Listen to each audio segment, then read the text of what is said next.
We also stand with the millions of people who have suffered from the massive fires which are right now raging in California and the catastrophic hurricanes along the Gulf Coast in Puerto Rico, the Virgin Islands.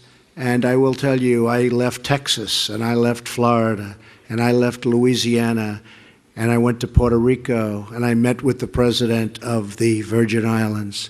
These are people that are incredible people. They've suffered gravely, and we'll be there. We're going to be there. We have really, it's not even a question of a choice.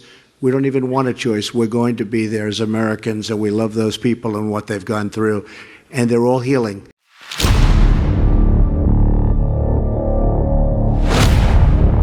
I'm Miles Taylor. I served as the Chief of Staff of the Department of Homeland Security under the Donald Trump administration. I would go into the office, I would read my intelligence brief, and then it was my job to help the Department of Homeland Security to keep our country safe.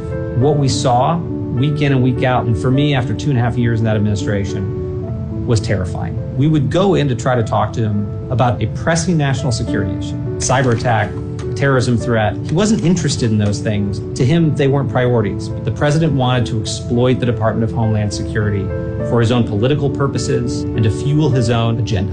The California wildfires. On a phone call with the Federal Emergency Management Agency, he told FEMA to cut off the money and to no longer give individual assistance to California. He told us to stop giving money to people whose houses had burned down from a wildfire because he was so rageful that people in the state of California didn't support him and that politically it wasn't a base for him. The policies at the border, he wanted to restart zero tolerance and separate families. He said he wanted to go further and have a deliberate policy of ripping children away from their parents to show those parents that they shouldn't come to the border in the first place. A lot of the time, the things he wanted to do not only were impossible, but in many cases illegal. He didn't want us to tell him it was illegal anymore because he knew that there were, and these were his words, he knew that he had magical authorities.